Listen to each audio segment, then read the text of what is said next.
Question ये कि तारीख गवाह है कि कभी भी किसी हुक्मरान तबके ने वॉलंटरली रज़ाकाराना तौर पे अपनी हकमियत, अपनी दौलत, अपनी मरात, अपना इक़्तिदार नहीं छोड़ा, और इसीलिए रेवोल्यूशन दरकार होते हैं उनको ओवरथ्रो करने के।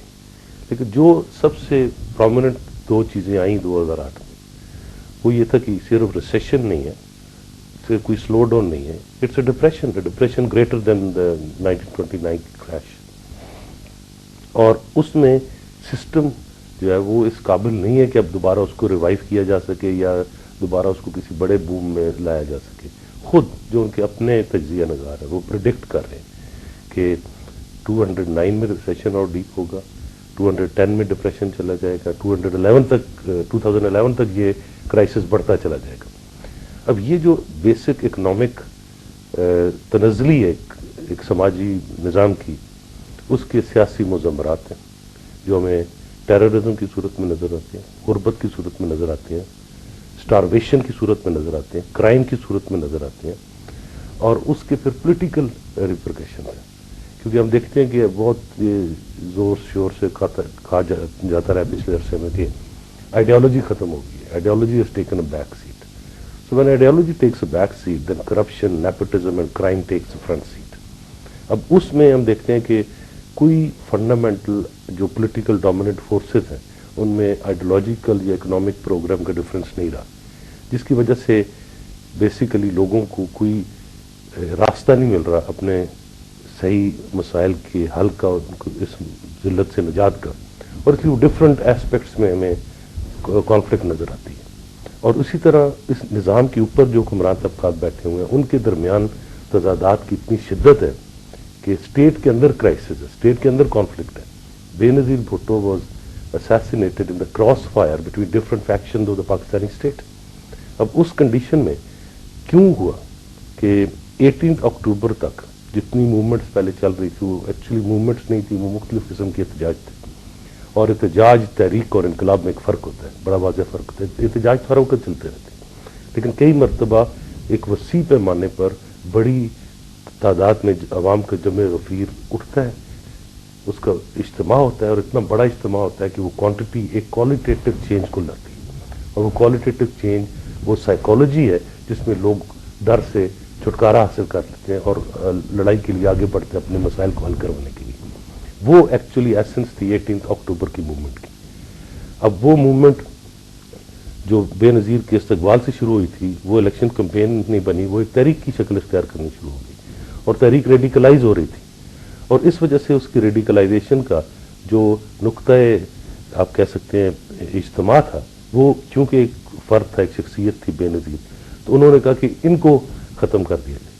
अब उनको स्टेट ने या उन फोर्सेस ने जो रेडिकल चेंज से घबराती थी उन्होंने ख़त्म करने की कोशिश की, लेकिन उसके रिएक्शन में 27 दिसंबर को जो अवाम ने एक अपने गुस्से को, अपने गम को एक बगावत में तब्दील किया, उसमें रियासत फिजा में मुअल्लक हो गई थी, उसमें स्टेट का कंट्रोल सोसाइटी से टूट गया था। जो हमारे सवाल का ऐसा था कि जो अगला ये दिन आ रहे मुख्तसरन फिर आगे चलते हैं कि वो आपको क्या लग रहा है 2009 में? मेरे ख्याल में पहले हम उसको अगर थोड़ा सा कंटिन्यू करें कि उसके बाद तमाम हुक्मरान तबकात के सियासतदान और तमाम मुख्तलिफ जो सो कॉल्ड डिफरेंट पार्टीज हैं वो सब इकट्ठी हो गई उस खौफ से जो मेहनत कश तबके की तरफ से उसको जाहिर हुआ था 27 को, उस तरीक को जाहिर किया गया, और फिर एक टेलर मेड एक इंतहाई।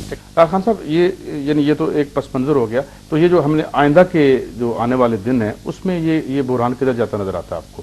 देखिए जी, पहले तो जब उस सारी जो एक अपसर्ज था, एक रिवोल्ट था, मास रिवोल्ट था, उसको इलेक्शंस के जरिए पीपल्स पार्टी की लीडरशिप और अमरीकी साम्राज्य और पाकिस्तानी रियासत और दूसरी पार्टियों ने मिलकर उसको ज़ायल किया। उसके बाद इलेक्शंस हुए, इलेक्शंस के बाद एक सो कॉल्ड डेमोक्रेटिक गवर्नमेंट आई, उसने लाइमतनाई जमहूरी महंगाई दी, जमहूरी बेरोज़गारी दी, जमहूरी लोड शेडिंग दी, जमहूरी गुर्बत दी, जमहूरी बीमारी दी, जिससे आज पूरा माशरा सफ़र कर रहा है। तो आपको लगता है कि ये कंटिन्यू करे? मेरे ख्याल में अब ये कि अगर आप कैपिटलिज्म को देखें, एज ए सिस्टम देखें, तो उसमें बेहतरी की कोई गुंजाइश नहीं है। उनके खुद अपने माहिरीन कह रहे हैं कि इसमें इम्प्रूवमेंट नहीं हो सकती। इसका मतलब ये बहरान समाजी, सियासी, जंगी मुख्तलिफ शक्लों में बढ़ेगा, बल्कि बहुत ज़्यादा कॉन्फ्लिक्ट क्रिएट करेगा। لال خان صاحب اسی بات کو آگے بڑھاتے ہیں. دو آراء پائی جا رہی ہیں, مختلف میری اکانومسٹوں سے بات ہوئی ہے.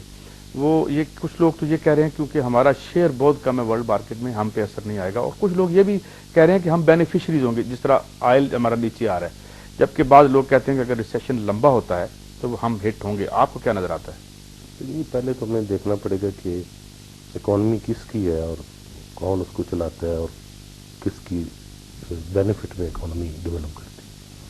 مطلب انڈیا میں اگر آپ دیکھیں تو 77% of the population has nothing to do with economic cycle in India. There out of it. مطلب اتنی مزری ہے, اتنی ڈیزیز ہے, اتنی پاورٹی, آل دیٹ. اب کوشچن یہ ہے کہ پاکستان کی اکانومی جو ہے وہ اتنی بڑی نہیں ہے, اتنی فیصلہ کن نہیں ہے کہ ورلڈ اکانومی میں اس کا کوئی کردار بن سکے.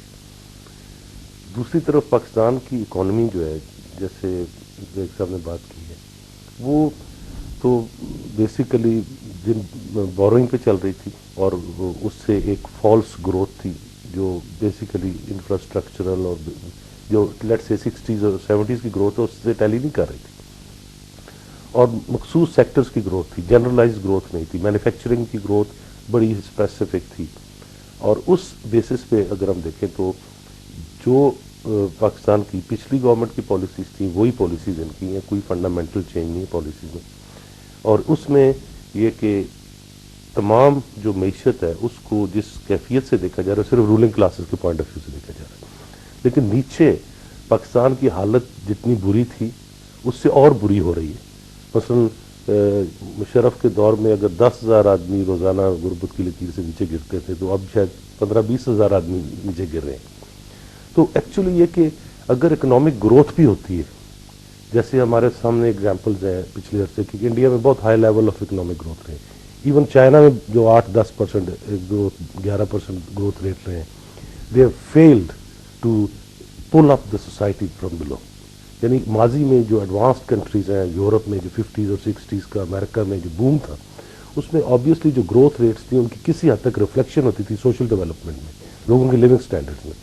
آج جو گروتھ ریٹ ہو رہی ہے وہ صرف یہ نہیں کہ ان کو اپ لفٹ نہیں کر رہی, پاورٹی ایلیویشن نہیں کر رہی, بلکہ انورس افیکٹس ہو رہے ہیں. مطلب انڈیا کا بہت ریپڈ گروتھ ریٹ بہت ریپڈ پاورٹی کے بڑھنے کا موجب بن رہا ہے, اور یہی کچھ پاکستان میں ہو رہا ہے. اور اس کیفیت میں ہم سمجھتے ہیں کہ اس وقت جو بحران ہے, جس طرح لوگوں کی حالت زندگی ہے, مطلب ایک تو انڈسٹری پہ آؤٹیجز کا افیکٹ ہو رہا ہے, دوسرا اگر ہم دیکھیں تو ہمیں شاید احساس نہیں ہوتا کہ ذرائع پیداوار, آلات پیداوار کی تغیر ارتقاء سے زندگیوں کے لائف سٹائلز اور زندگیاں گزارنے کے طریقہ کار کس طرح منسلک ہو جاتے ہیں.